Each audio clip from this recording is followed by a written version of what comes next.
inocencia, un niño sale y dice, el rey está desnudo, ¿verdad? Y sí, es cierto, el rey estaba desnudo, pero esa inocencia que se traduciría con una disgregación de la opinión pública, sabemos que es una metáfora de la opinión pública, pero la opinión de la mayoría.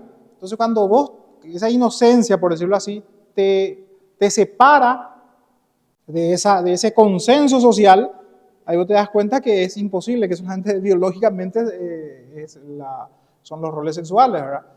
Entonces, no, el caso del doctor Money es uno, o Money, como decimos acá, es el caso más latente. Hay muchos casos, pero este es muy, muy específico y va a servir para que entendamos el punto. Resulta ser que hubo un accidente, nacen unos gemelos, y ocurre un accidente porque tengo entendido, si mal no recuerdo, le iban a hacer, ¿cómo se llama este que le sacan la piel del genital masculino?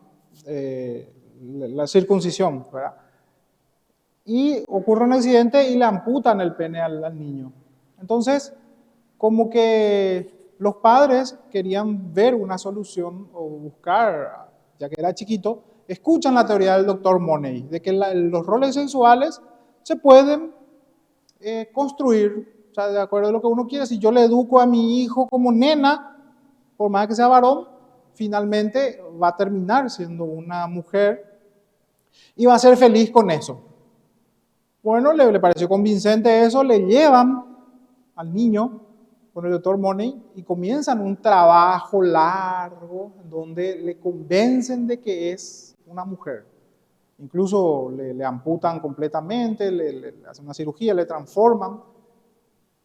¿Y qué pasa? El niño crece y es como que algo dentro, por más de que todo el consenso, toda la opinión, todos le dicen que es nena, algo dentro de él le dice que no es así. Y esos son los genes, o sea, no solamente los genes, toda tu predisposición biológica, o sea, toda tu biología te predispone a ese rol.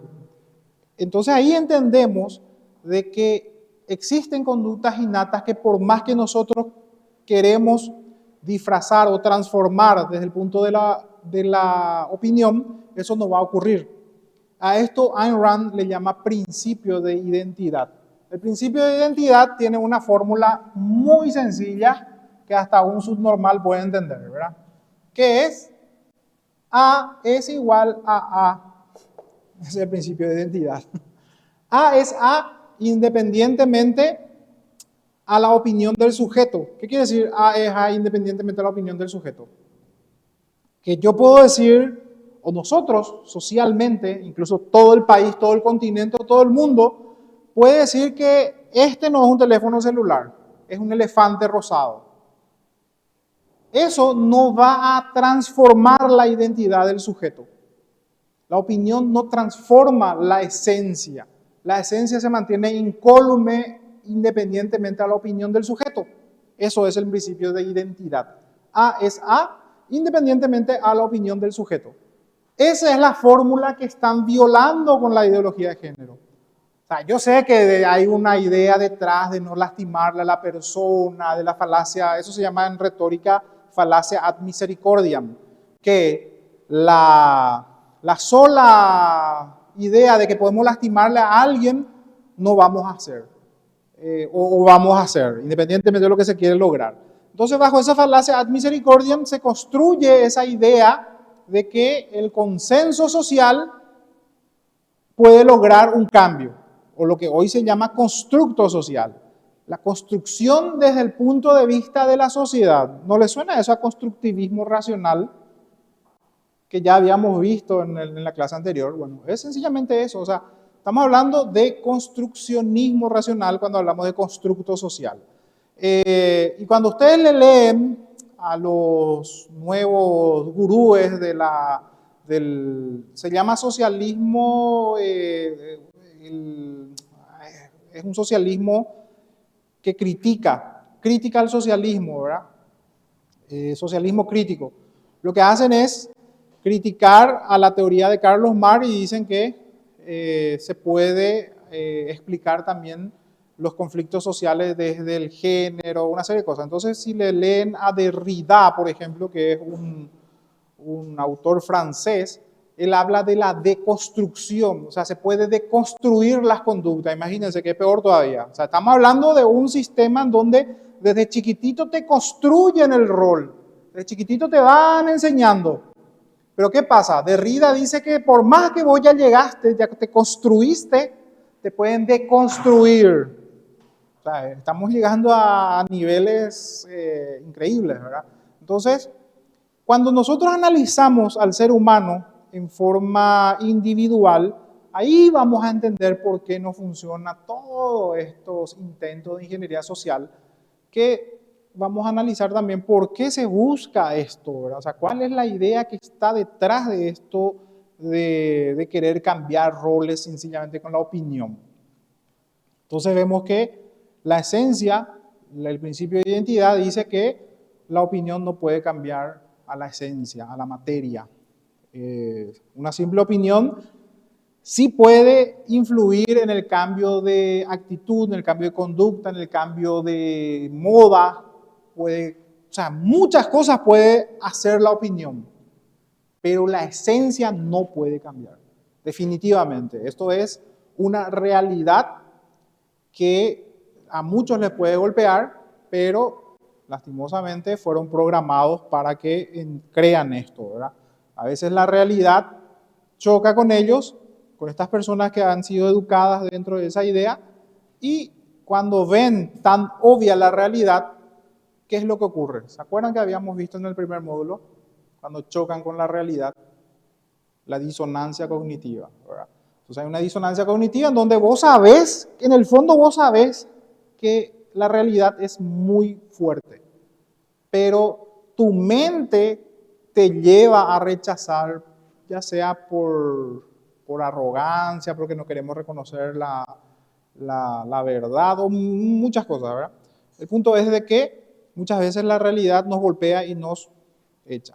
Entonces vemos, ¿cómo se explica? Esto es sencillamente para buscar entender la conducta, la ciencia de la conducta humana. Ahí vamos a entender qué es el darwinismo social que estuvo tan de moda en el siglo XX e incluso llevó al nacimiento del nacionalsocialismo, ¿verdad? A la idea de que, ¿se acuerdan que Carlos Marx, de hecho que Carlos Marx habla de un darwinismo social sin mencionarlo directamente, cuando habla de que ciertas tierras, ciertos pueblos tienen que ser eliminados? Especialmente en la Gaceta Renana de 1849, Marx dice, Marx y Engels, dicen que los que tienen que desaparecer son los escoceses de las tierras altas, los letones y unos pueblos que no se les va a poder llevar ya al capitalismo porque su esencia, ellos ya nacieron así. Ahí vemos que esta idea, la idea del innatismo, que ya se nace lo pobre, ahí nos vamos a dar cuenta de que nosotros compramos ese discurso. Usted, más de uno habrá dicho incluso, o habrá creído ese discurso de que yo soy pobre. Esa es una falacia. Nadie es pobre. Podemos estar pobres, pero ser pobre es, si bien la naturaleza del ser humano es nacer pobre, nacer sin nada, ¿qué quiere decir eso? Nacés y tus padres sacan de esa ecuación. Nacés y te ponen no sé, en la calle, sin una cunita, sin nada. Nuestra naturaleza es ser pobre, o sea, nacer pobre, mejor dicho. Pero de ahí a la esencia, nuestra esencia es mucho más porque constantemente estamos en un movimiento de producción y esto es instintivo. O sea, tenemos que producir, conseguir para poder sobrevivir. O sea, esa es nuestra esencia. Nuestra esencia no es ser pobre, nuestra esencia es producir siempre. Esto desde chiquitito. Cuando te vas a pedir comida para que te den, estás produciendo. O te vas a robar incluso, porque no, ¿verdad? O sea, lo estás tratando de producir. Entonces, ese estoy pobre es innatismo, es creer, o sea, yo nazco, ¿no? Y eso es lo que creía Platón, que hay personas que nacieron para ser esclavos, que nacieron para ser obreros, otros que nacieron para ser filósofos. E incluso cuando la tabula rasa comienza a tener cierta fuerza,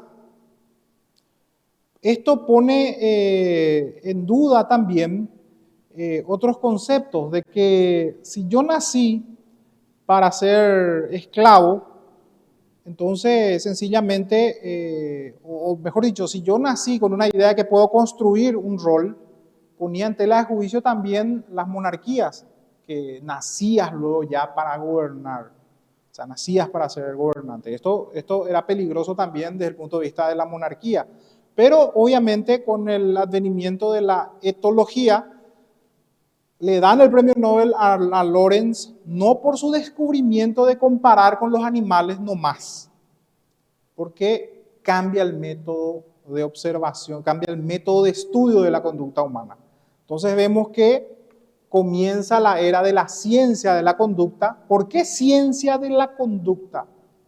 Porque hasta ese momento era una disciplina, ni la psicología, ni la filosofía no podía tener así ese grado de ciencia, porque la ciencia tenía que tener tres características, por lo menos las ciencias naturales. ¿Cuáles eran esas características? Que sea medible, que se reduzcan sus partes mínimas y que sea reproducible. Tienen tres características. Entonces, hasta ese momento, la observación o la aplicación de los métodos científicos no era posible. Pero Lorenz lo que aporta es la observación empírica. Entonces, sí hay un comportamiento que se puede demostrar y se puede probar con todos los avances. Tanto es así que Lorenz sencillamente hace un descubrimiento del método en lo que se refiere a la conducta que podemos ver. O sea, que nosotros observando patrones de comportamiento vemos que somos parecidos al león en algunos casos, a los gorilas, y hay muchas cosas que hasta se van a enfadar si les digo, ¿verdad? Porque hay ciertos hombres les gusta compensar su conducta. Y esto es muy simpático porque el petizo generalmente busca camiones grandes, así todo. Es increíble porque siempre hay una idea de compensación de la violencia. Yo quiero parecer grande porque eso no es racional siquiera. ¿Por qué los roncadores? La moto, boom, boom. Esa idea de que el hombre se impone, el hombre se tiene que imponer. Entonces vemos muchas conductas que muchas veces no explicamos y cómo es que todos los hombres lo hacen, ¿verdad? Es una forma hasta pareciera ser que se ponen todos de acuerdo, porque desde chiquitito siempre se moquetean, ¿verdad? La violencia que tiene que controlar, ¿verdad? O por qué competimos, o por qué de repente en el gimnasio cuando nos vamos vemos un vidrio y hacemos esto. Y algo particular, y ustedes acá, hay unas chicas me van a decir si esto es así o no, ¿verdad? Por lo general, el hombre cree que con todo así ese músculo le va a impresionar a la mujer y viene justo la mujer le elige al panzón de repente, ¿verdad? Es raro, ¿verdad? Pero ¿qué es lo que pasa con eso? Que el hombre no lo está haciendo necesariamente para impresionar a esa mujer. ¿A quién está queriendo impresionar? Exactamente, se quiere imponer a otro hombre, o sea, tipo demarcando acá no entre y cuanto más grandes mis músculos, más voy a proteger mi hembra, mi casa, o sea, desde el punto de vista etológico eso es. Y otro que quizás a algunas mujeres no les guste, pero el tema de que las mujeres son interesadas es una cuestión biológica, porque si eso no fuera así, hoy la raza humana hubiera estado extinta. Porque la mujer no es que tiene que ser, tener es interesada. Porque las mujeres son el filtro para la siguiente generación. Y le voy a hacer este pequeño ejercicio. Los hombres literalmente, si vamos todavía cuando podíamos, yo ya me retiré, ¿verdad? Pero cuando sos joven, en el curso, literalmente vos podías tener sexo con cualquiera de tus compañeras. Literal esto es. Así sea la más fea, de repente te dice, bueno, viaja tú y te va a tomar viaje el hombre. pero así sea la más fea, en serio.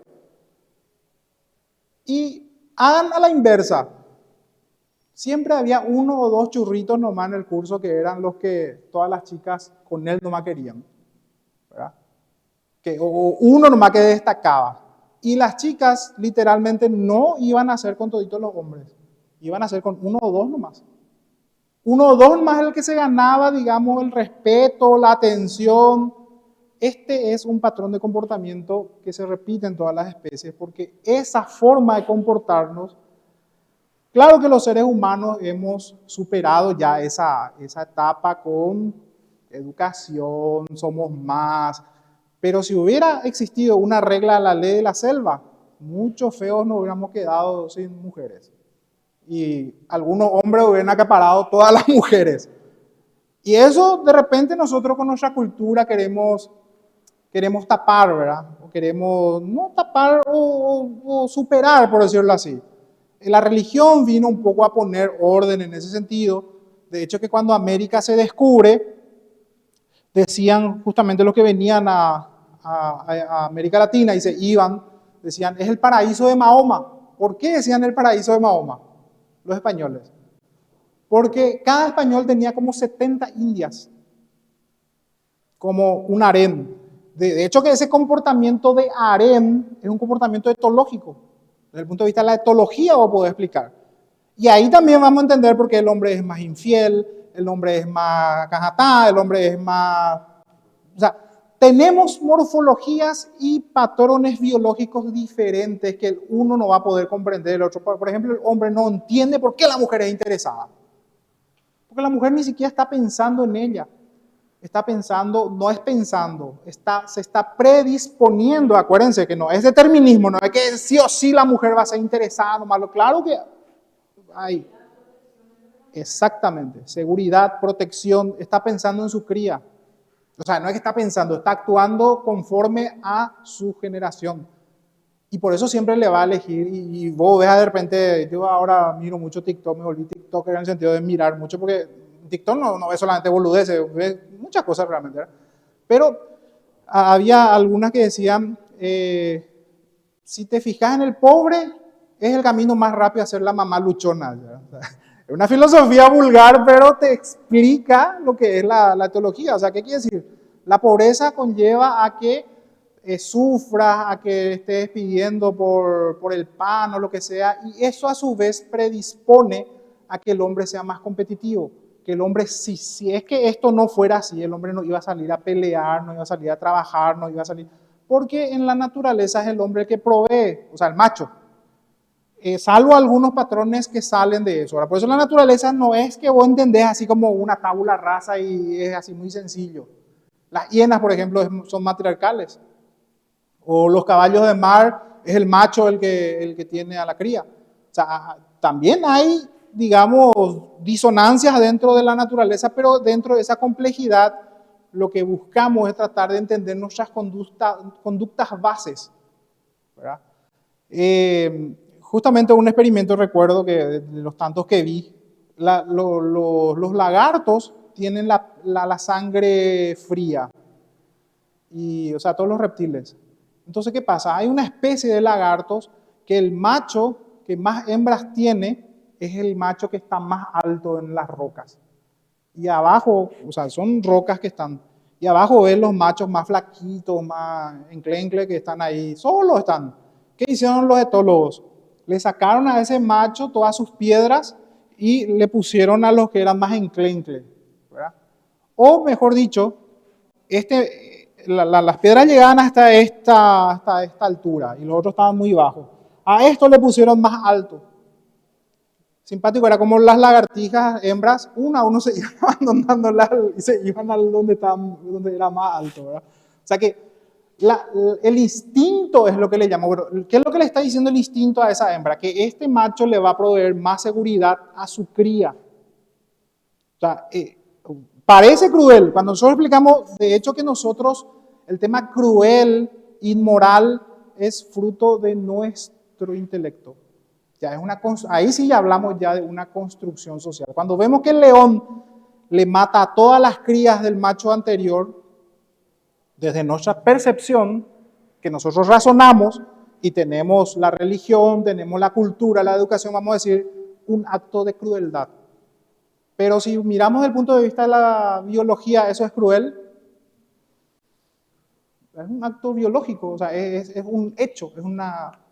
Y voy a decir, bueno, o peor aún, como los veganos ahora se van y le llevan flores a los cortes de asado que ven en los supermercados porque ya murieron, son cadáveres, o sea, muy locos, ¿verdad? ¿Es cruel matarle a un animal para comer? Entonces, ¿por qué en la naturaleza constantemente es una...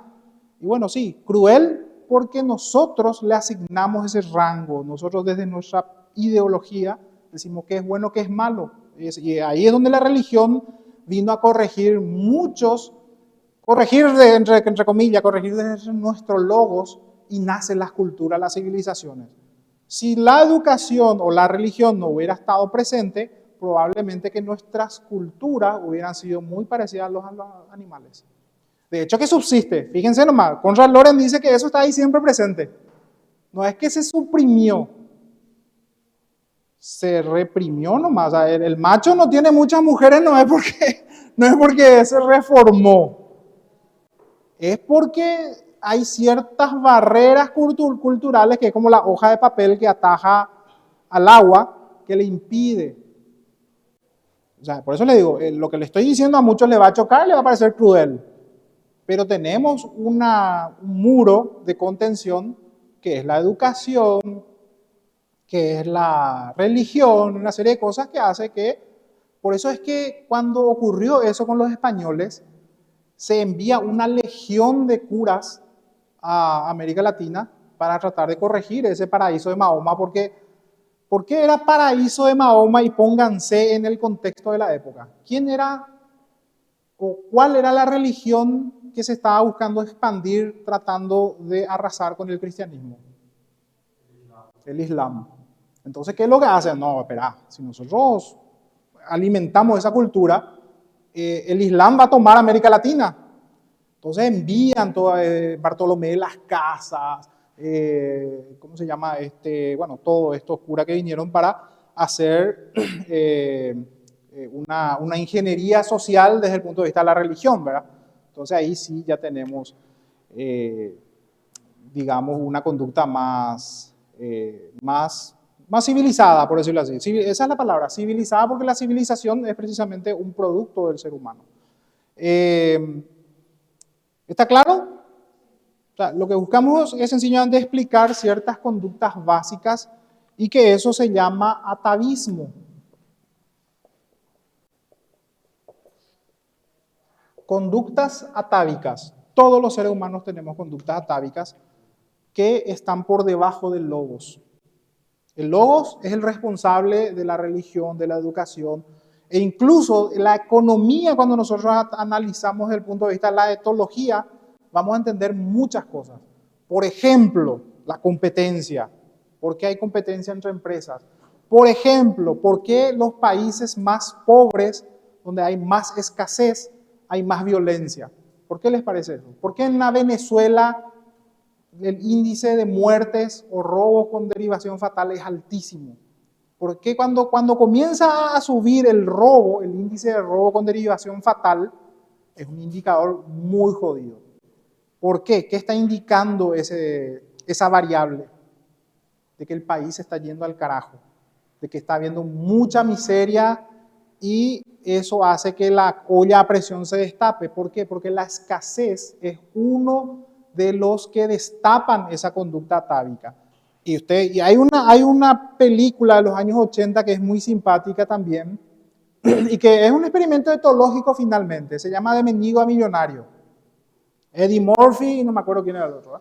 En donde los millonarios le dicen a Eddie Murphy, que es no me acuerdo cómo se llama su personaje, era un callejero, y el otro que era formado en Yale, las mejores universidades, con tarjeta de crédito, todo, con una novia muy linda y rica. ¿Cómo? Dicen, bueno, vamos a hacer una apuesta. Si nosotros invertimos los roles, este mendigo viene a ocupar el puesto de este muchacho bien formado, vas a ver cómo va va a tener una conducta diferente, incluso va a robar. No, no puede ser. Vamos a apostar, bueno, apuesta.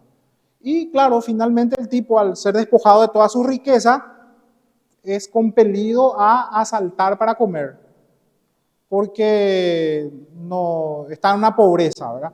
Esto también podemos ver en El Renacido, que ganó un premio Nobel, un premio Oscar, con DiCaprio. El Renacido se llama una película, donde él es atacado por un oso y le abandonan en la selva para que muera. Y él sobrevive básicamente con conductas atávicas. O sea, para resistir el frío, por ejemplo, mata a un caballo, saca todas sus vísceras y se mete adentro, come vísceras del suelo. Un animal.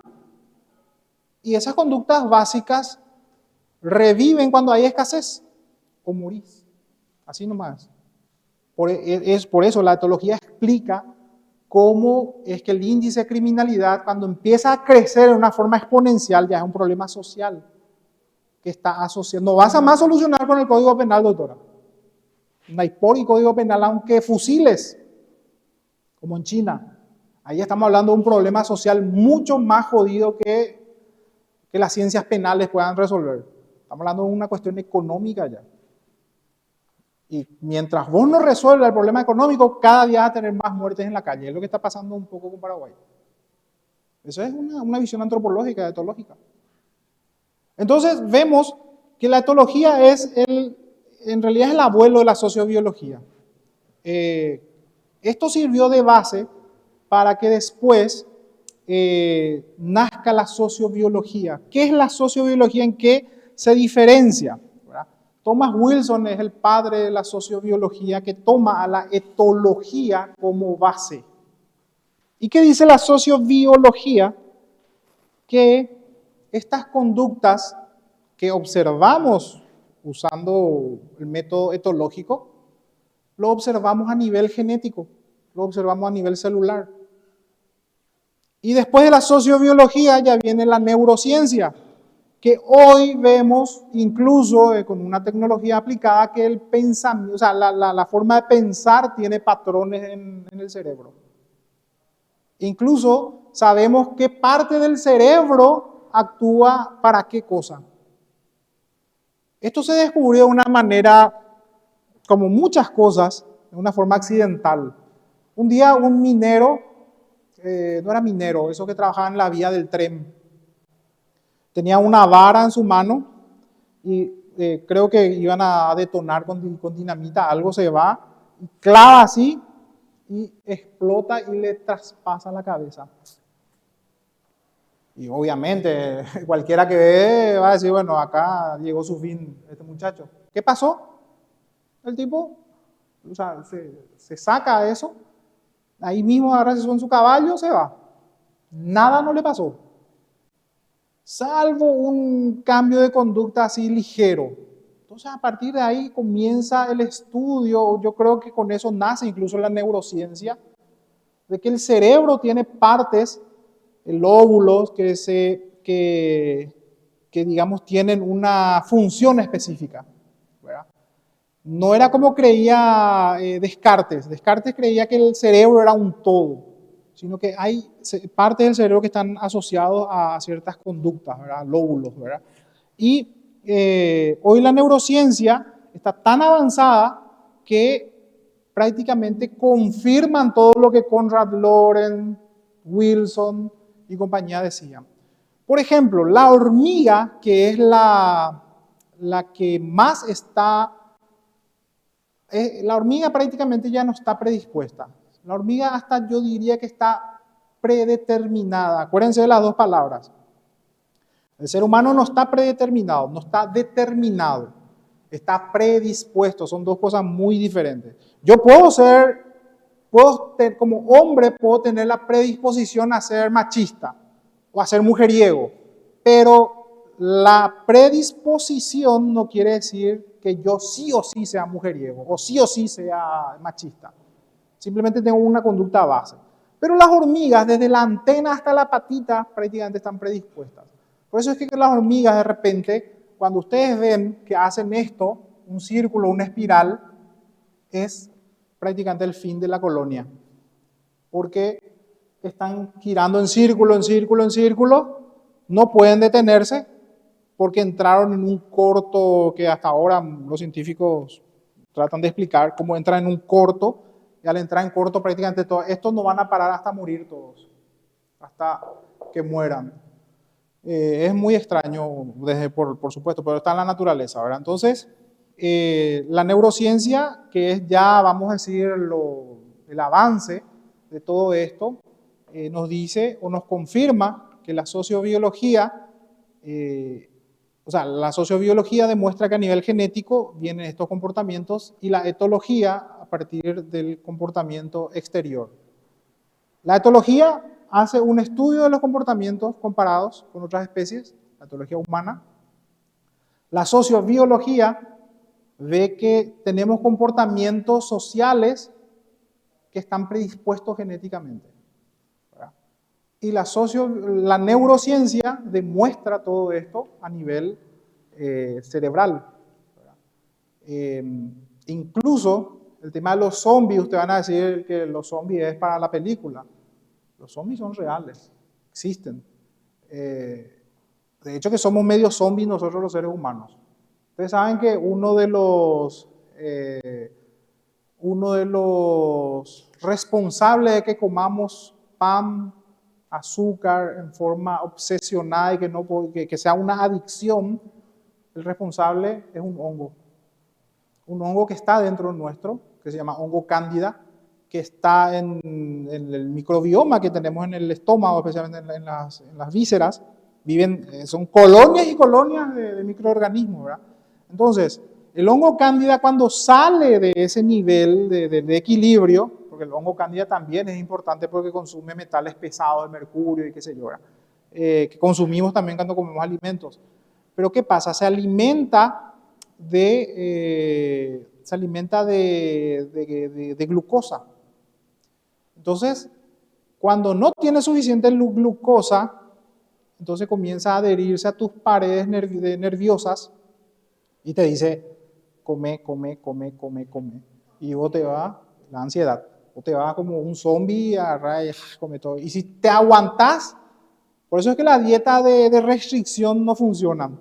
Vos te aguantás todo lo que podés y llega un momento en donde ya no podés y te vas a atracar todo lo que hay. Entonces, pero eso es porque estamos recibiendo un impulso de los hongos. Esto es más drástico incluso en la naturaleza, cuando ven ciertos insectos que son colonizados por un hongo, se mete ¿cómo se llama? Se mete en el insecto y no lo mata porque... ¿Por qué no le mata? Y esto también ocurre con ciertas avispas y las arañas, por ejemplo. La avispa no le mata a la araña. ¿Qué es lo que le hace? Le paraliza. Una especie de avispa, ¿verdad? Y pone sus huevecillos dentro de la tarántula. No le mata a la tarántula. La tarántula tiene que vivir ¿para qué? Para alimentarle a los huevecillos que van a ir creciendo ahí. O sea, es un zombie y no tiene ningún control sobre su voluntad la araña. O sea, está totalmente dominado por le llamamos parásitos a eso. O sea, cuando tenés un parásito, el parásito te predispone. Entonces, hay también ciertos estudios con relación a eso que también dice, bueno, qué tan libres somos, en qué grado. O sea, la biología es muy interesante también cuando entendemos esto. Por eso hoy la revolución es el tema de la biopolítica, ¿verdad? La biopolítica, que es la ingeniería social, el transhumanismo y todo ese tipo de cosas, ¿verdad? Los cyborgs. Se vuelve una discusión más que interesante el tema. Ahora, ¿se entendió el punto? ¿Por qué estamos analizando el tema del individualismo o la conducta humana de este enfoque? ¿Qué nos dice todo lo que aprendimos hoy con relación a la conducta? Que el colectivismo siempre va a tener problemas. El colectivismo siempre va a tener problemas y una de las causas es el individualismo. Exactamente. La ingeniería social, nosotros habíamos hablado que la ingeniería social necesariamente parte de una ficción. La ingeniería social sí o sí tiene que partir de una ficción. Esa ficción es que la sociedad es una masa. Esto es Paraguay, entonces yo voy a empezar a hacer ingeniería social pretendiendo que cada individuo se quede dentro de los límites que yo le pongo. Cuando el individuo en realidad responde a otras cosas, responde a sí mismo primero y ahora con lo que estamos analizando muchas veces ni siquiera es un capricho. Muchas veces es una cuestión biológica, o la mayoría de las veces es una cuestión biológica la que no le permite, porque el ingeniero social básicamente pretende que la sociedad sea un hormiguero, en donde cada individuo esté totalmente programado. Y ha intentado de todo para programar al individuo. De hecho que la ingeniería social tiene como estrategia cubrir 3 áreas específicas de la conducta humana o de la vida social humana. La familia, la prensa y la escuela. ¿Por qué estos 3 ejes? Porque son formadores de opiniones. O sea, cuando ustedes leen, por ejemplo, El origen del Estado, la familia y la propiedad privada de Friedrich Engels, se van a dar cuenta que la familia es un obstáculo para esa idea de la ingeniería social o del comunismo. ¿Por qué? Porque cada familia educa de forma diferente a sus miembros y tenés un problema de diversidad de pensamiento. Entonces las familias, así como era Esparta de los 7 años ya te sacaban a tu hijo, ¿verdad? Entonces se generaba una sociedad muy predecible, ¿verdad? Entre comillas. Ahí está Esparta, solamente quedan ruinas, ¿verdad? Corea del Norte es lo más parecido, lo más cercano a una ingeniería social que aún así tiene muchas grietas. Y no sabemos hasta cuándo eso va a ser, ¿verdad? En algún momento Corea del Norte va a tener que también caer como cayó Esparta o lo que sea.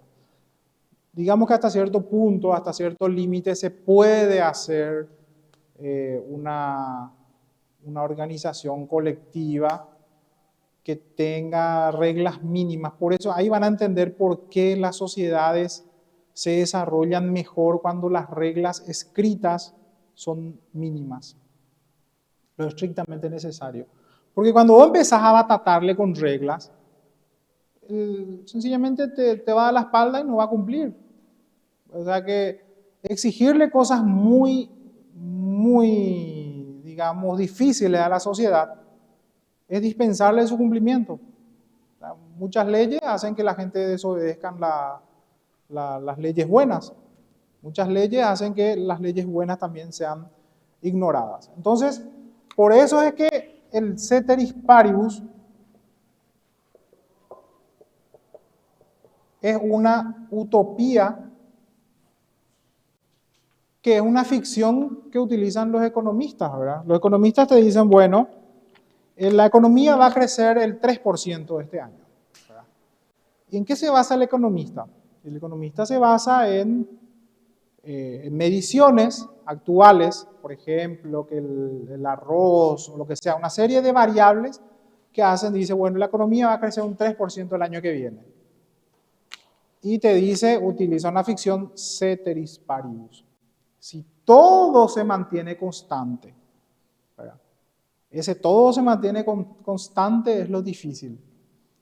Porque de repente viene un atentado terrorista y cambia toda la economía mundial. Ahí ya cambia las variables. Siempre constante es una ficción. La sociedad no puede ser siempre constante. Cambia. Los individuos somos muy cambiantes.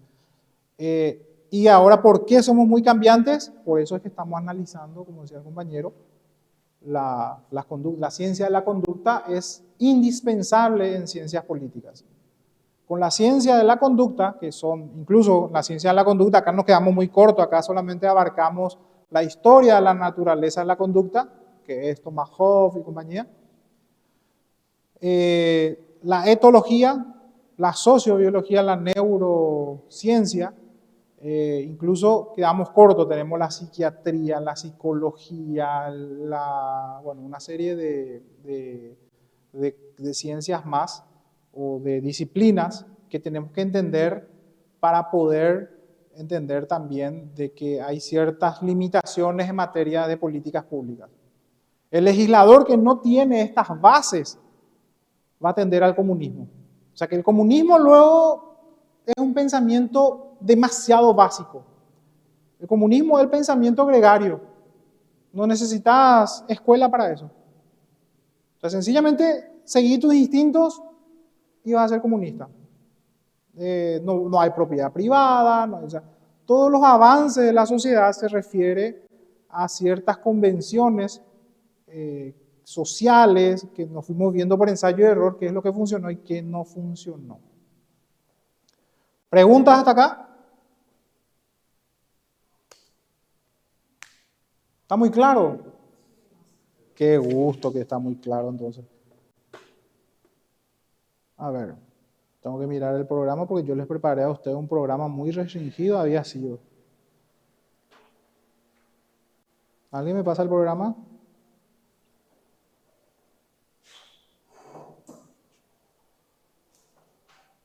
Sigue cortándose en las... Se entrecorta, pero ahora se corta todo el internet. ¿Vos me pasaste el programa?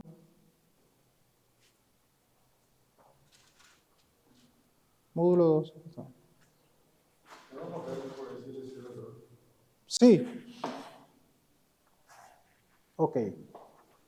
Bueno, entonces estamos analizando la visión antropológica de la conducta.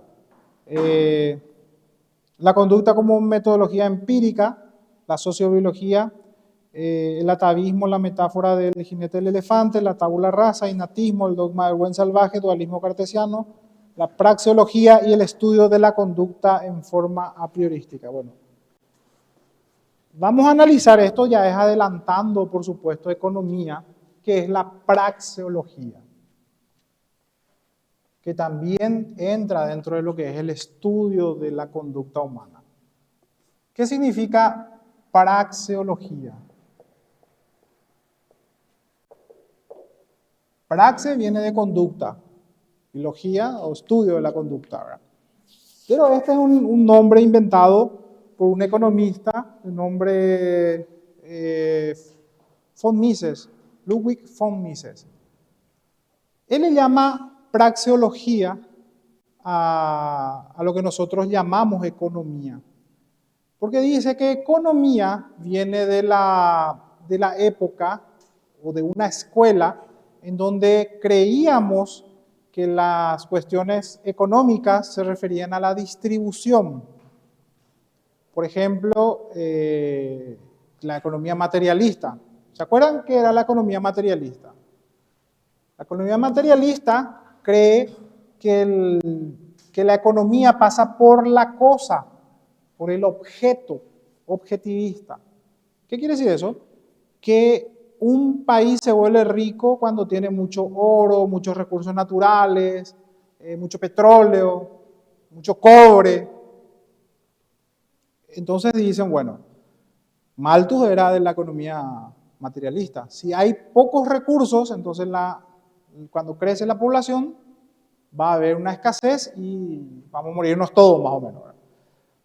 Entonces ellos creen que si existe una torta de 4 pedazos y hay 6 personas, concluyen de que hay escasez.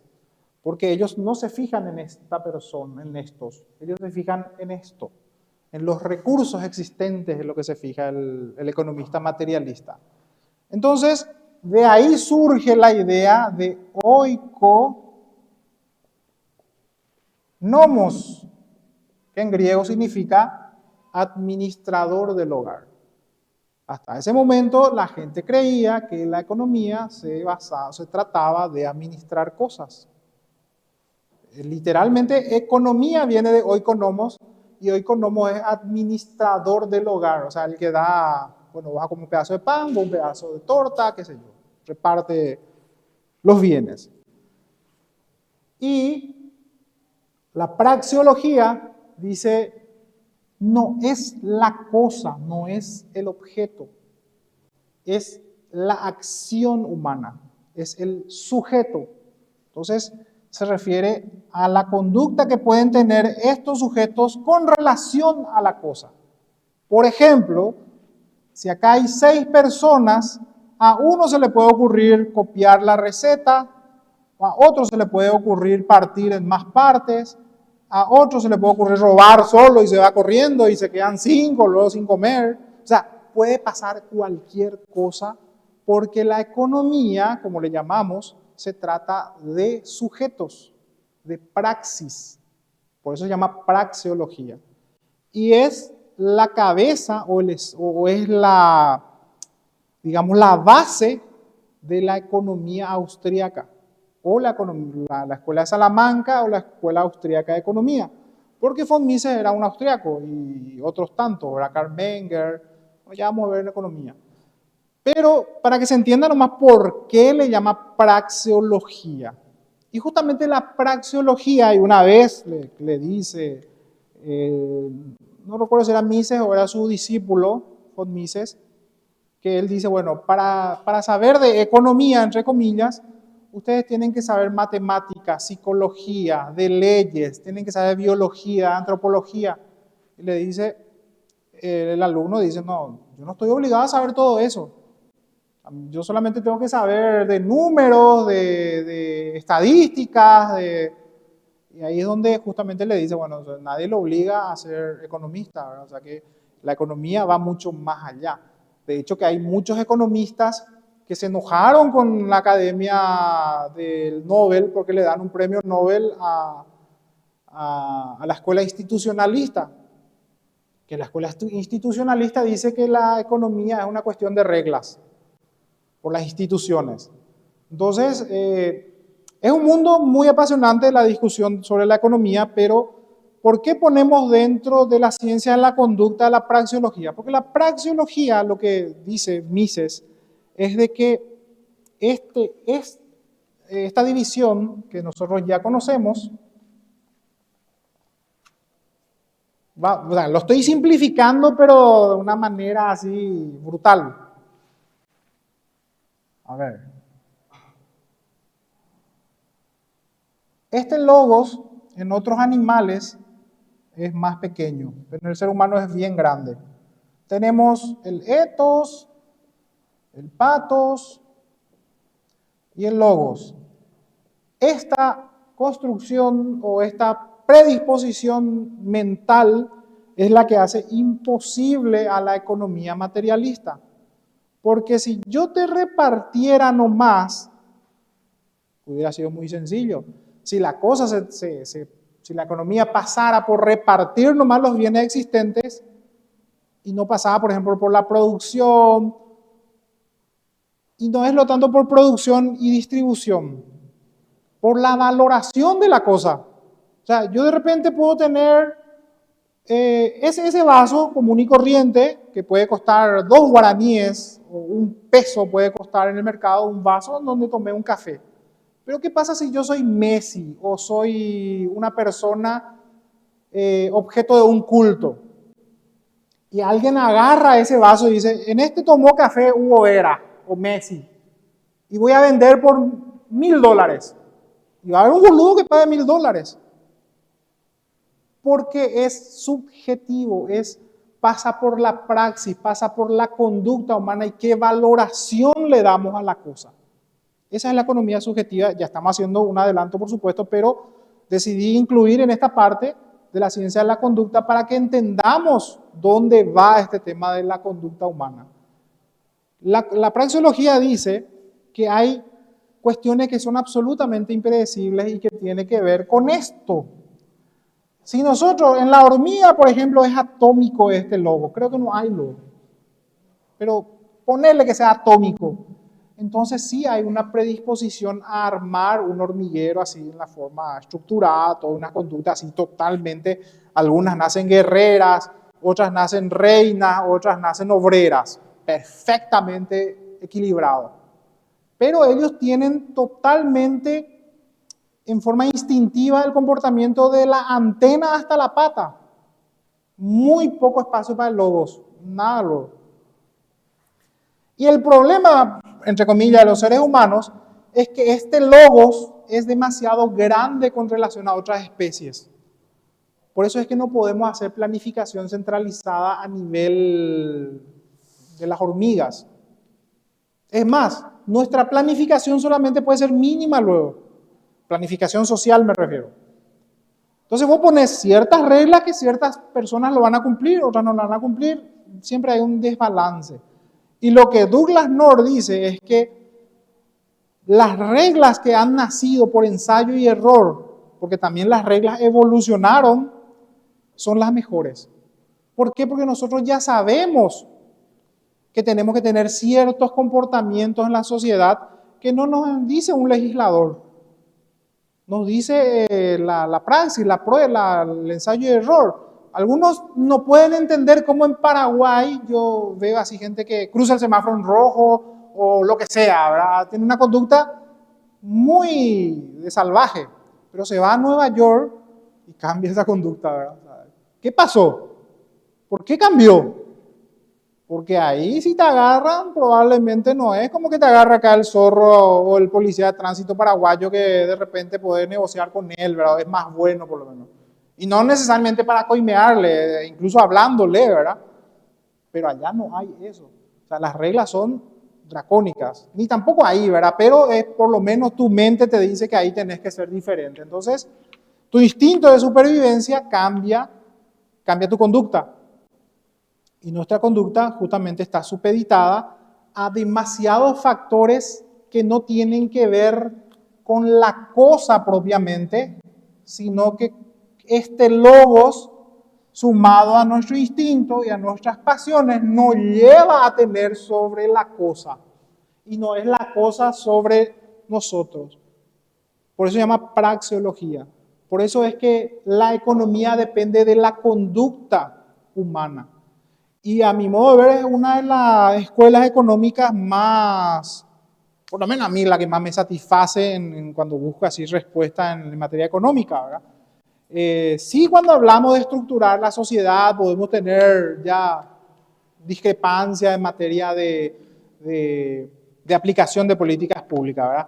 Pero en lo que se refiere a lo estrictamente biológico, para mí es la mejor escuela económica, la escuela subjetiva o la escuela praxeológica, ¿verdad? ¿Se entendió esta? Pues estamos tratando de resumir, imagínense, la escuela austríaca en... Lo que estamos haciendo es analizar la conducta humana desde varias disciplinas. ¿Por qué? Porque la conducta humana es demasiado compleja para tratar de reducirlo a una hormiga, ¿verdad? Cuando ustedes leen el caso de la ingeniería social, el fin de las libertades, el caso de la ingeniería social, del autor argentino Alberto Venegas Lynch, van a ver en la tapa de ese libro unas hormiguitas, ¿verdad? Y justamente esa es la metáfora que utiliza. O sea, la ingeniería social lo que pretende es la reducción de la sociedad a simples comportamientos predispuestos. ¿Una pregunta? Ok. Carlos Iván Mendoza dice, ¿cuál es el origen del individualismo metodológico que permitió contrarrestar el pensamiento colectivista? El padre de esa metodología es Ludwig von Mises, ¿verdad? Que él, en realidad estos estudios tenían ya algunos pensadores griegos, ¿verdad? De repente vas a encontrar algunos vestigios de ellos en Hesiodo, por ejemplo. Imagínense, Hesiodo es 800 años antes de Cristo, que es el padre de la teogonía, ¿verdad? El padre del panteón griego, imagínense, de los dioses griegos, ¿verdad? Hablaba de la competencia, de Aristóteles también ya hablaba de la propiedad privada, o sea, tenés algunos vestigios ahí, pero donde realmente tiene un impulso importante es con la escuela de Salamanca, la escuela del alto periodo de la Edad de Oro de la escuela de Salamanca, en donde unos padres que estaban encerrados en Salamanca comienzan a tener una lucidez increíble con relación a que decían, por ejemplo, el trigo no cuesta lo mismo en las Indias que en África. O sea, que depende de... O sea, ya se daban cuenta que no era por la cosa lo que pasaba, sino que en los lugares donde estaban, ¿verdad? Entonces, comienza una revolución. Pero el que comienza esto en forma, vamos a decir, en forma ya de una escuela propiamente, es Karl Menger. Karl Menger era un periodista que comienza a darse cuenta de que la economía no pasaba por números, y ahí dice, espera, si la economía no pasa por números, entonces quiere decir que todo, porque al aplicar números matemáticos, cálculos, lo que vos estás diciendo es que siempre van a ser estáticos. O sea que si yo calculo la distancia que hay del techo hasta el suelo, estoy usando matemática, calculo y eso siempre va a estar estático. Y se da cuenta que la economía no es tanto así. Entonces la lucidez de un periodista llamado Karl Menger que comienza esa línea. Pero el que más se destacó, y muchos creen que injustamente no se le da un premio Nobel, es von Mises. Von Mises le bautiza luego a la corriente como praxeología y dice, y fíjense la genialidad de von Mises, dice, no se puede llamar economía porque economía se refiere a distribuir cosas. Tiene que ser praxeología porque en realidad lo que nosotros creemos que es economía pasa por el individuo, pasa por la práctica, pasa por cómo nosotros vemos a las cosas, cómo nosotros le valoramos a la cosa. ¿Por qué el agua no vale per se lo que vale? Yo puedo comprar acá abajo una botellita de agua por $1, pero ¿qué pasa si me estoy muriendo de sed y estoy en medio del desierto y tengo un maletín lleno de dólares? Y justo aparece una persona con esa botellita de agua y me estoy por morir. Estoy seguro que le van a dar ese maletín con dólares y entonces el agua no vale per se lo que... O sea, es la valoración, la circunstancia, son muchas cosas que hacen que una persona valore un bien o un servicio. Es absolutamente subjetivo. Entonces, incluso la metodología individualista, el análisis metodológico, le debemos a von Mises. A ver, por lo general, ustedes habrán escuchado que las mujeres ganan menos que los hombres, ¿verdad? ¿Están de acuerdo con eso? ¿Por qué no estás de acuerdo?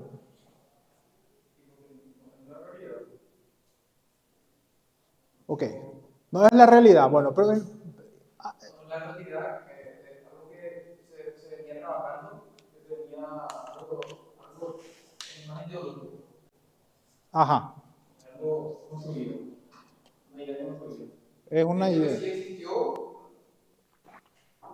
De hecho que sí existió anteriormente, pero se viene mejorando y no es como, yo por experiencia, estando en una institución, y yo conozco que hay muchísimas mujeres que ganan mejor que yo. Entonces sería una media verdad o algo falso. Claro, tiene que ver el método. ¿Qué método se está utilizando para sacar esa conclusión, verdad? ¿Qué pasa? Por lo general se usa el método colectivista. ¿Qué es el método colectivista? Se agarra estadísticas y se suma todo lo que ganan las mujeres y se pone en una bolsa, y se suma todo lo que ganan los hombres y se pone en una bolsa, y ves que, claro, los hombres ganan más desde el punto de vista colectivo. Pero cuando usas la metodología individualista que decía el compañero, ¿qué pasa? Acá te das cuenta que hay muchas mujeres que eligen por una predisposición en muchos casos. Incluso muchos se rieron de mí cuando dije esto de predisposición, porque la genética. Claro que hay una predisposición de ciertos roles o ciertas profesiones que por una cuestión empática eligen más las mujeres, y esto está demostrado. ¿Por qué hay más enfermeras, por ejemplo? ¿O por qué hay más personas, por qué hay más mujeres que tienen que ver con profesiones que tienen que ver más con la empatía? Por ejemplo, profesoras, porque está más desarrollado el lado empático de la mujer por una cuestión instintiva de que va a criar un hijo. Entonces, hay una predisposición. Eso no quiere decir que las mujeres no elijan profesión, y ahora con más razón, porque habíamos hablado que la sociedad va construyendo, la cultura también influye en esa construcción de una sociedad, pero siempre las bases van a estar. Entonces, cuando vos analizas en forma individual, vas a encontrar que muchas mujeres eligen profesiones o se dedican a profesiones que pagan menos por naturaleza. Empleada doméstica, sí. También creo que hay mujeres que optan por quedarse en la casa a cuidar a los hijos. Exacto. También. Entonces, hay menos mujeres también trabajando posiblemente, ¿verdad? Sí, claro, pero sí, por eso la praxeología, ¿verdad? O sea, cada uno elige individualmente de acuerdo a ciertos factores que le predisponen.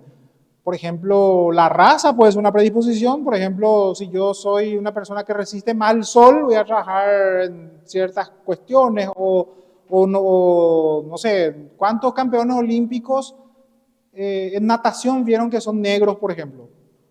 Muy pocos. ¿Cuántos vieron que son campeones en boxeo, por ejemplo, o en básquetbol? O sea, en otros sí son buenos, en otros no son buenos. O sea, hay también una predisposición en lo que se refiere a la raza, por eso, sí, que le podemos llamar todavía raza, porque la corrección política no sabemos cómo puedo llamarle, ¿verdad? Pero bueno. E incluso le retiraron un premio Nobel a, no recuerdo, Wilson creo que el apellido, le sacan un premio Nobel porque dijo esto, que hay predisposición, y la corrección política no le perdonó y le sacó su premio Nobel, ¿verdad? Pero eso es cierto, o sea que hay ciertas predisposiciones a tomar ciertas profesiones. Muchos optan, por ejemplo, por pagos. El hombre, por ejemplo, ¿por qué el hombre vive menos que la mujer? Porque es más, su instinto le llama luego a ser más arriesgado, porque su instinto es la del protector, y el protector es más arriesgado, sale, pelea, y vos ves de chiquitito que los varones cuando se juntan sí o sí hacen alguna tontería. No sé, le queman la cola al gato, no sé, o sea, cosas así, se pegan entre ellos.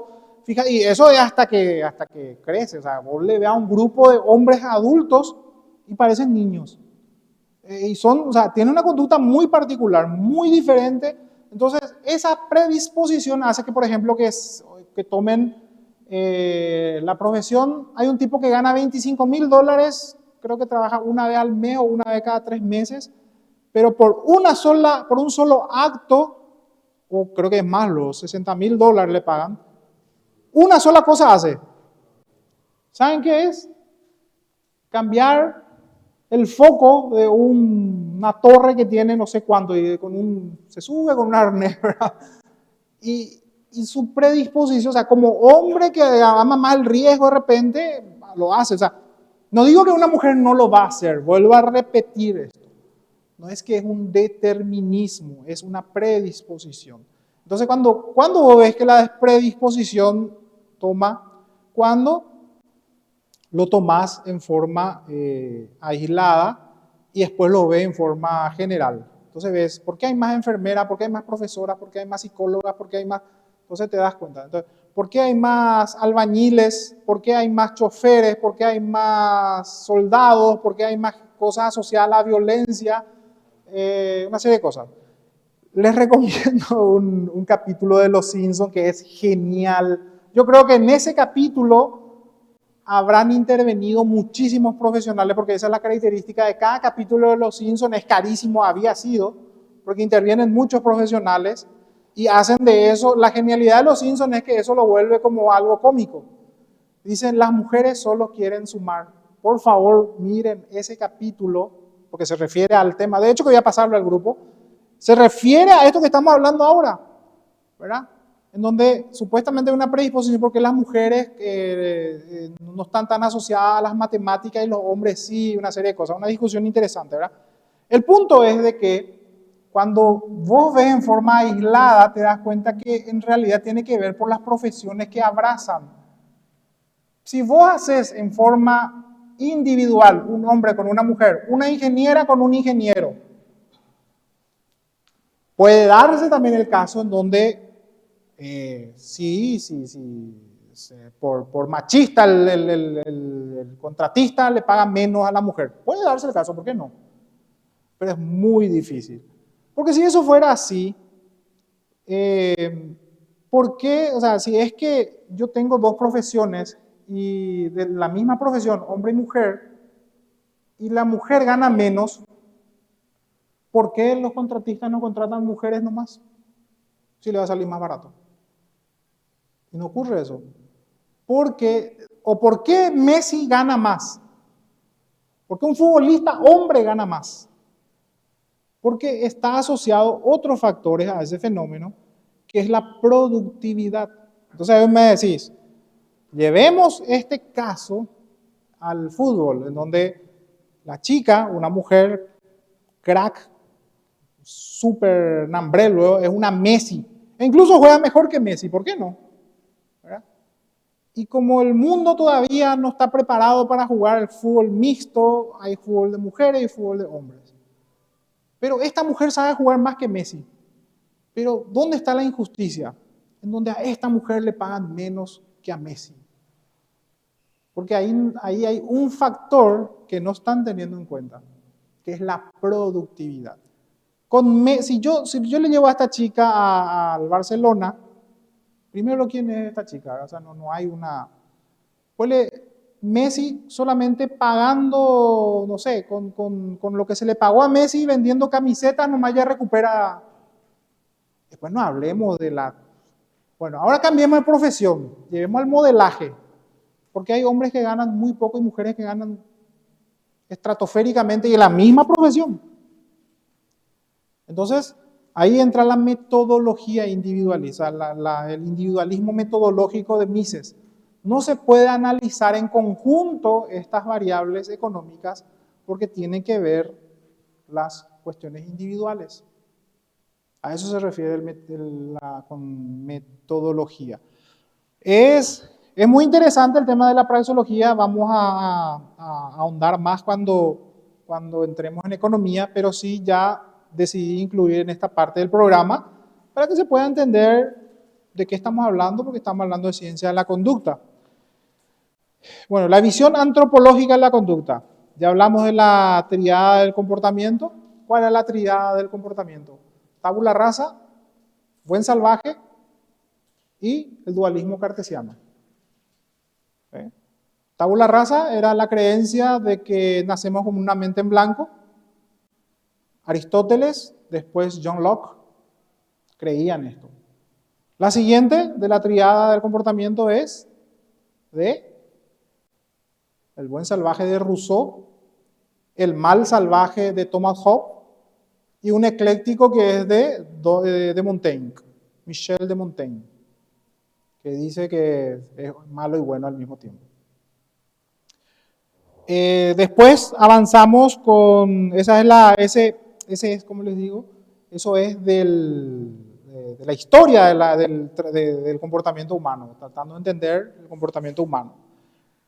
Después tenemos el instinto, la emoción y la razón, que es el ethos, el logos y el pathos. O sea que sabemos que, y justamente Mises dice, de que es la razón por la que no se puede, mejor dicho, este es el logos, este logos es el responsable de que sea impredecible el ser humano. El ser humano es impredecible. Por ejemplo, uno de los tantos intentos por predecir la conducta humana es la de Burgos Skinner, que en un aula incluso es eficaz. Cuando vos pones ciertos patrones de comportamiento, o sea, le pones, por ejemplo, un castigo, o en un aula, por eso es que Skinner está muy asociado con la educación. Y por eso, de hecho, que en Los Simpsons se llama Skinner, por eso, en un honor a Burgos Skinner, ¿verdad? Es bueno, pero en el aula. Ahora, lleva el método de Skinner a la sociedad para tratar de prever todas las conductas. Imposible. Y es esta la razón por la que von Mises dice que no se puede llevar las ciencias naturales a la economía. La economía vos no podés hacerla científica. No se puede analizar desde la visión, por ejemplo, de Popper, del refutacionismo, porque los fenómenos sociales no se pueden reproducir.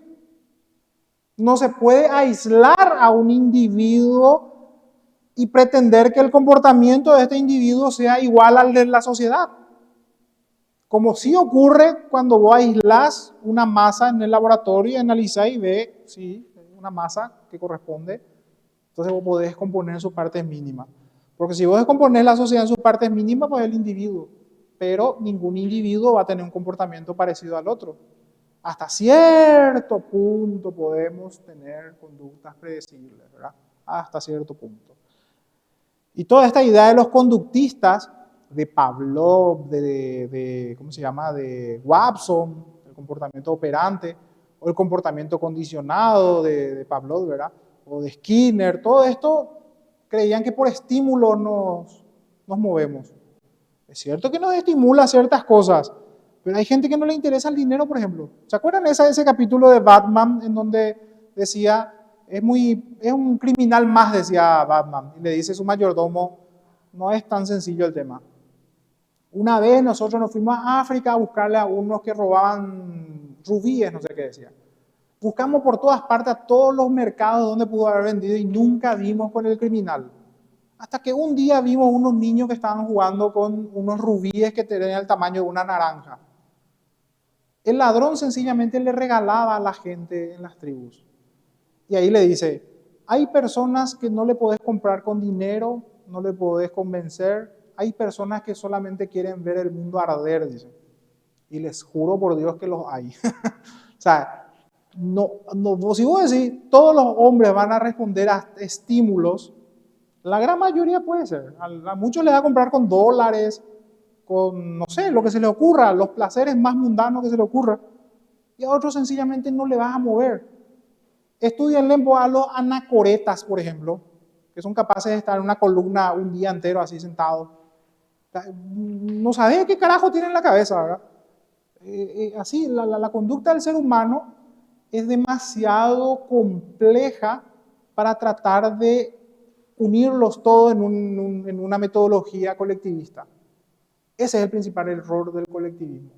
Pretender que la sociedad sea una manada de leones, o ni siquiera los leones son predecibles también.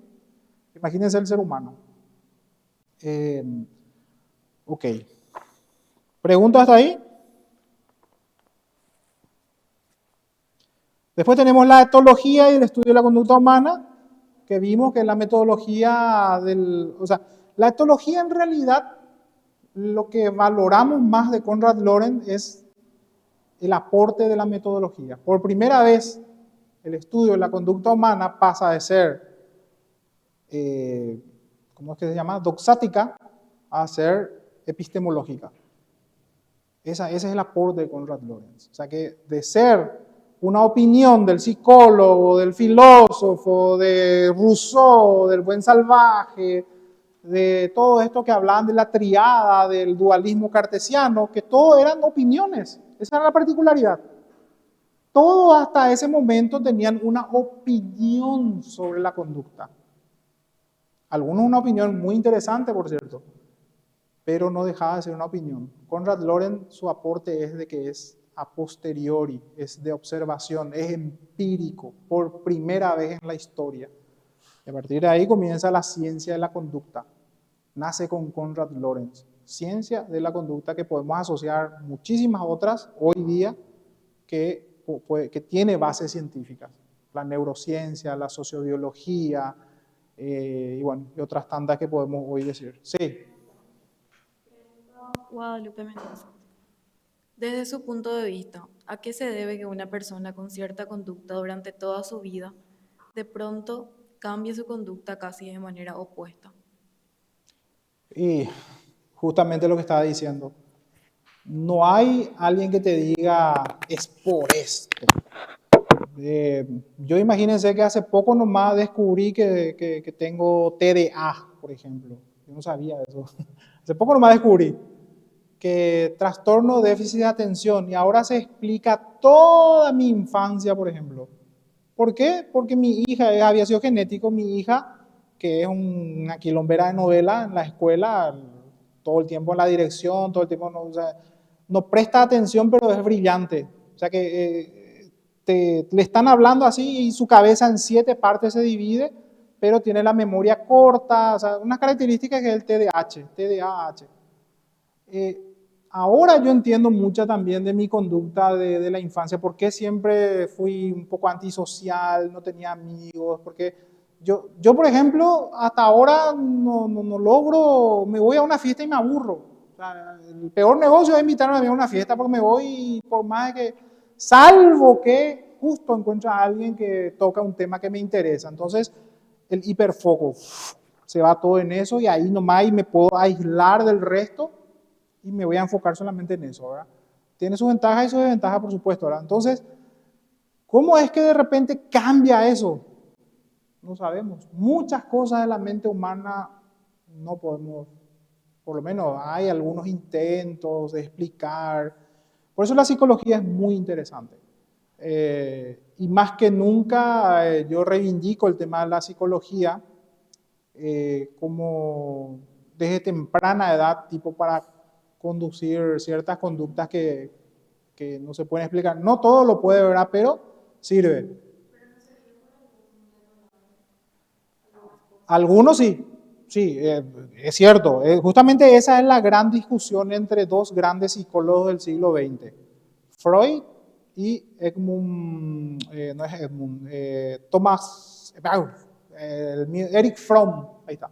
Erich Fromm y Freud tuvieron una discusión muy interesante, o sea, el famoso como una impronta se queda. Decía Freud que, o sea, en la tesis de Freud, todos los que sobrevivieron del campo de concentración van a quedar golpeados. Campo de concentración es nazi, ¿verdad?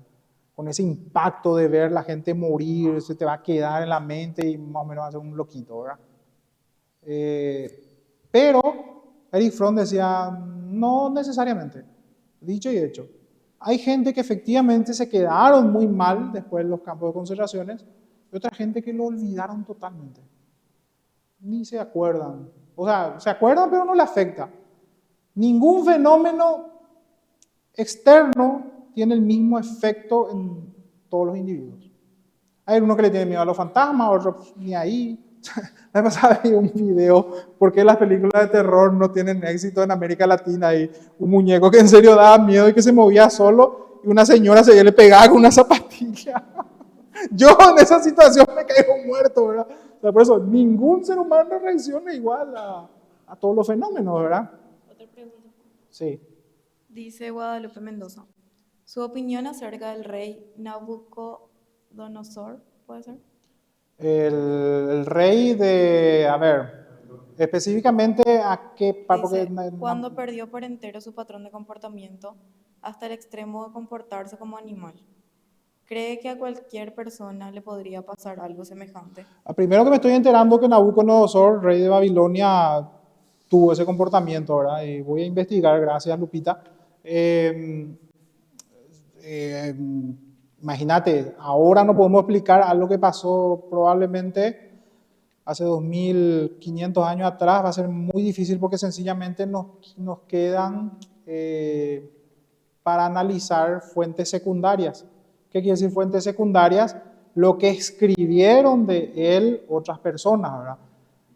Es complejo en esa situación y es igual de complejo ahora mismo para decir que de repente personas que son hiper ricas, que deciden ir a vivir en el monte, por ejemplo, así solos, sin recursos, o que donan todo su dinero, o hay gente que dona su dinero a un perro, o hay gente como Calígula que le nombró cónsul a su caballo, o como Nerón que porque le vio a un muchachito que le parecía a su esposa, le castró y se casó con él. O sea, un muchachito que le parecía a su esposa, le disfrazó de su esposa, le castró y se casó con él. O sea, las cosas o los límites en cuanto a materia de conducta humana realmente es muy, muy denso, porque en la Deep Web vas a encontrar, mamá querida, cada conducta que no se puede explicar.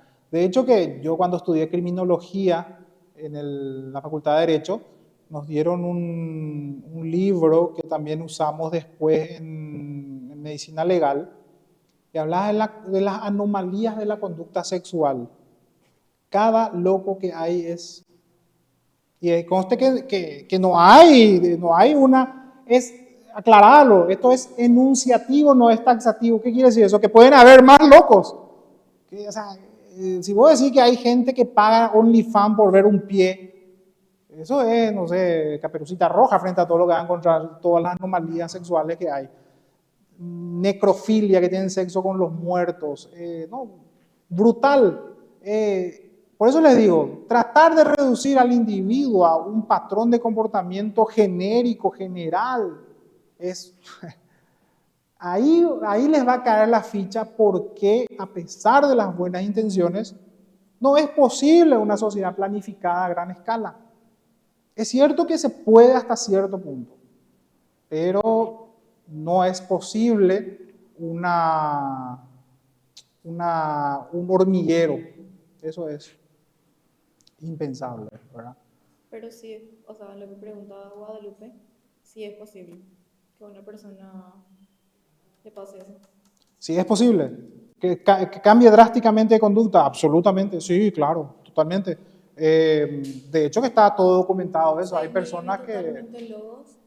Se inhibe totalmente el Lo logos que- y se lo- comporta como un animal. Claro, lo que pasa es que hay, desde inhibidores sintéticos, a inhibidores emotivos como la retórica. La retórica lo que hace es atacar al logos, no, o sea, atacar al ethos, por ejemplo, o al patos, a veces al patos. ¿Cuáles son recursos retóricos que atacan al patos, a la emoción? La falacia de misericordia, por ejemplo. Teletón, acá hay Teletón, no sé si hay en México. Teletón busca a través de presentar a las personas con discapacidades o capacidades diferentes, como se dice ahora, recaudar fondos. Vos cuando ves eso te emociona, entonces agarra tu billetera y listo, ¿verdad? Eso lo que busca es, otros tanto cuando te ponen una música triste o alguien te quiere levantar y te dice poema, qué sé yo, de todo, o sea, buscan inhibir, pero eso es retórico. Existen inhibidores sintéticos, drogas, de todo. Hay una droga que te vuelve zombie. Hoy, o sea, hay gente que hace que tiene conductas así totalmente increíbles. Hay drogas que estimulan el cortisol o tu adrenalina y te vuelves un chimpancé. No podés evitar ser violento, quieres romper todo lo que hay. Y después están los casos en donde ni siquiera la neurociencia tiene explicación de la complejidad de la conexión de los nervios, en donde te lleva de repente, así un día, ups, te volviste, no se sabe. De hecho que hay un caso documentado, hay una película, se llama Despertares, en donde 5 personas que tenían una demencia muy severa, que estaban totalmente aislados, ataraxia, ¿verdad? O sea, aislados del mundo, estaban así todo el tiempo. Tuvieron un despertar, o sea, los 5 tuvieron un comportamiento totalmente normal y de la noche a la mañana, ¡pax!, volvieron otra vez a un estado así totalmente raro, ¿verdad? Después de tener la catalepsia, por ejemplo, o sea, ¿cómo explicas eso? Las personas que se mueren y reviven. O sea, se reduce a un mínimo ¿cómo les voy a decir? Los latidos o tu comportamiento biológico a nivel intracelular y te morís.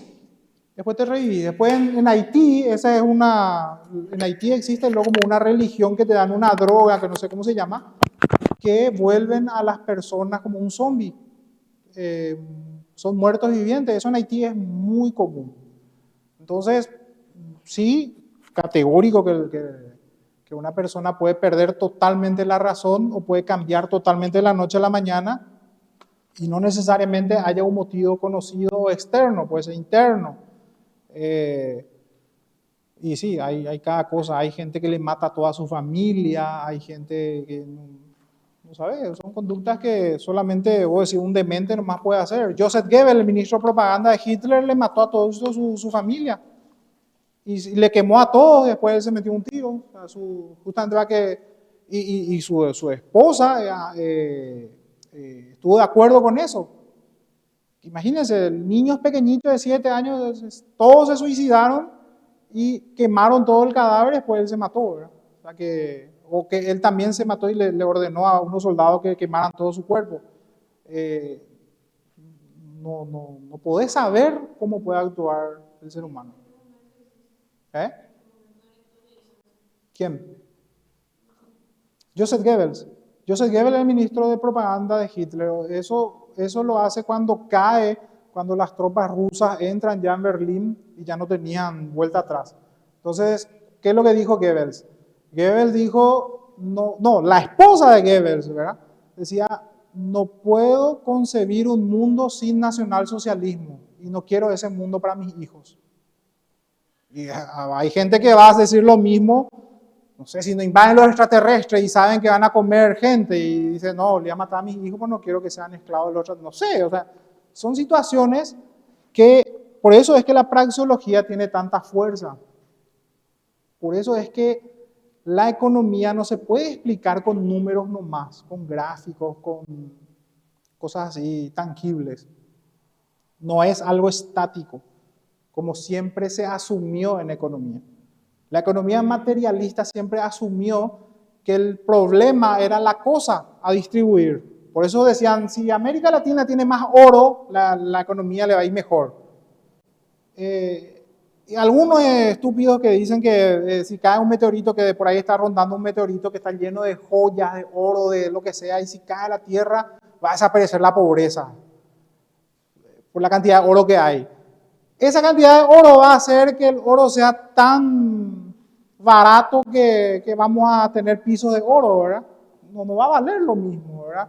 De hecho que ¿cómo se llama este? El aluminio era tan caro o más caro que el oro antes. Hoy la tita de cerveza es de aluminio. O sea, no está supeditado a la cosa per se. ¿Verdad? También, claro, si vamos por sus riquezas naturales, tendría que ser un paraíso. O Sierra Leona. En Venezuela por lo menos saben lo que es un supermercado por recuerdo, por lo menos, ¿verdad?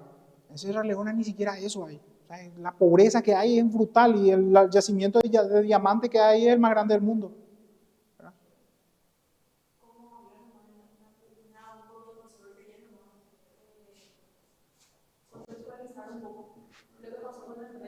Sí. Era un rey muy soberbio y la Biblia dice en el libro de Daniel, habla en realidad que fue un castigo de parte de Dios, como se le subió muchos los humos a ese rey, ¿verdad? Y se atribuía toda la grandeza y demás, ¿verdad? Entonces fue un castigo de parte de Dios. Por eso lo humilló como los animales, o sea, como un animal, estaba ahí se comportaba como un animal, pero fue de Ok. parte de Dios y luego él se recuperó, no sé cuántos años estuvo así, se recuperó y ya volvió a ser alguien Normal. humilde y le atribuyó esa grandeza a Dios. O sea, eso en realidad Ah, fue, eso es lo que sí, pasó. Ah, eso. ok. O sea, entonces esa es vamos a decir, un thriller que hizo Christian Andersen sobre los cuentos de Navidad, donde también el que se despertaba y que era avaro y que no quería la Navidad y estuvo un sueño con un fantasma, al día siguiente se vuelve bueno. Bueno, eso es lo que le ocurre Bueno, claro que esa es una visión bíblica o espiritual, pero no está alejado de la realidad. O sea, en verdad puede ocurrir. Justamente le conté el caso en un psiquiátrico donde hubo ese despertar. Y eso también los griegos sabían muy bien y le llamaban mal de ibris. O sea, que se te suben los humos, ¿verdad? Porque el poder corrompe y si tiene un poder absoluto, peor aún, ¿verdad? Absolutamente.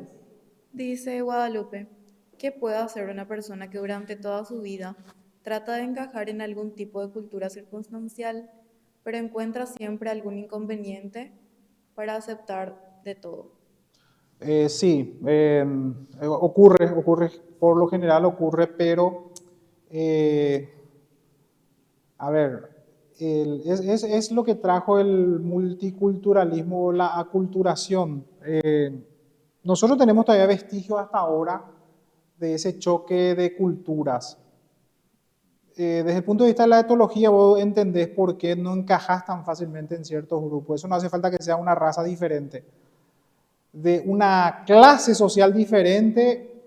¿Por qué siempre los chetos están todos con los chetos y los que son más humildes De hecho que no hay una obligación, no hay una ley ni algo que se prohíba, pero ponerle que los chetos se volvieron buenos de repente y le invitan a un humilde, así como ocurrió en Titanic, ¿verdad? Le llevan a Jack a cenar y se tiene que poner todo el traje, todo.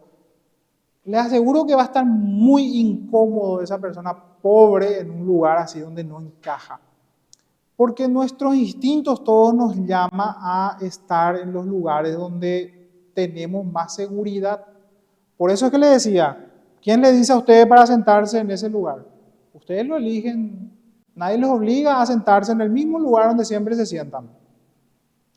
Es por una predisposición a la seguridad. Entonces, cuando uno trata de encajar en un lugar donde no es muy común para él, primero que es una persona muy valiente, ¿verdad? Está dejando de lado o atrás muchas cuestiones está dejando su área cómoda, como decía Del Kearney, ¿verdad? Su zona cómoda, deja. Pero en el fondo, tratar de encajar, tenés que ver cuáles son los beneficios que vas a tener, ¿verdad? Porque es muy difícil decirle, esto tienen que hacer, porque cada situación, cada persona, cada individuo, cada país, todos tienen diferentes sociedades, construcciones sociales, creencias. Entonces, nosotros por instinto sabemos que tenemos que ubicarnos al grupo y no pretender que el grupo se ubique a nosotros. Porque eso es lo que pretende la corrección política, que todo el grupo acepte de repente al trans, ¿verdad? Que de la noche a la mañana encima, ¿verdad? Y eso es muy difícil, o peor aún, y esto se van a enojar conmigo algunas mujeres seguramente, de que no tuvo la culpa porque salió con minifalda y le violaron. Absolutamente de acuerdo.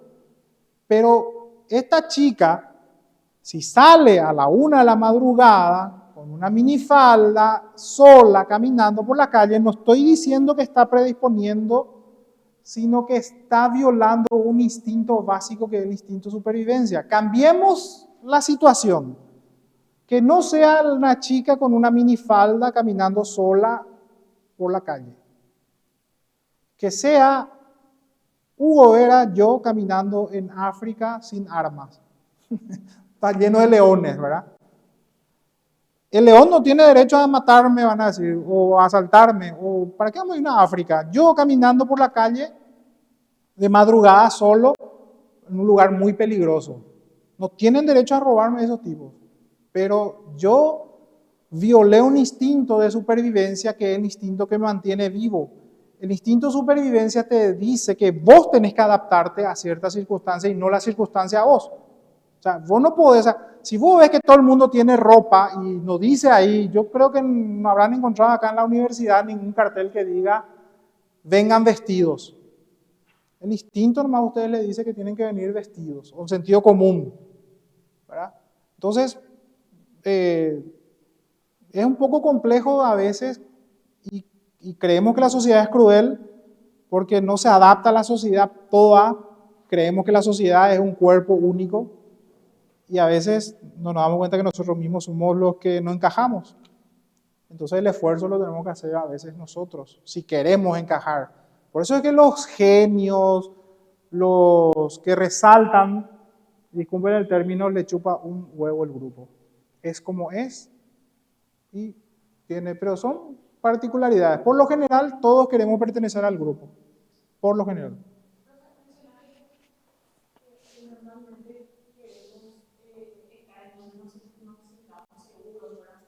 Pero también creo que pasa por una cuestión de identidad. Queremos estar con un grupo con quien nos sentimos identificados. además de sentirnos seguros, ¿verdad? Sí, y bueno, y una cosa lleva a la otra. O sea, que yo, sí, a ver, la identidad quiere decir que son idénticos a mí o en el sentido de que hay ciertas particularidades que compartimos. Porque en el fondo yo tengo cierto grado de predecibilidad. ¿Por qué? Conozco su lenguaje, su jerga, sus gustos, su ropa, la música que van a escuchar. Y es por eso ese principio de identidad que hace que yo me sienta seguro porque es predecible. O sea, van asociados finalmente. Entonces, siempre subyace esa idea de seguridad, que la madre de todos los instintos es el instinto de supervivencia. Cuando nosotros no entendemos eso y queremos de repente romper el molde, ponele, me voy, me hago del gallito y cruzo por una, o como hizo el mariscal Estigarribia, que le dijeron el avión no está en condiciones para volar, lo mismo, nos vamos y que tu instinto básico, ¿qué te dice? O sea, toma todas las precauciones antes, o cruzar la calle sin mirar. O sea, hay cuestiones donde nosotros tenemos que tener primero asegurado, o el mono que se suelta teniendo la seguridad que va a agarrar otra rama, ¿verdad? Bueno, acá entonces terminamos. La próxima clase vamos a estar ya culminando este módulo, y ya el módulo 3 es sobre economía, las escuelas económicas. ¿Salió mejor la transmisión ahora? Bueno, qué suerte. Ok, bueno, entonces hasta acá llegamos. Vamos a terminar la próxima clase, 4 clases, y ya estamos terminando el módulo 2 entonces. Mira qué rápido estamos terminando. Y si hay preguntas, pueden hacerlo igual en el grupo después, voy a contestar. Sí, a veces me olvido, yo cuando miro otra la transmisión me acuerdo y ahí les envío todo. En algún momento quiero saber qué porcentaje de los que envío leen.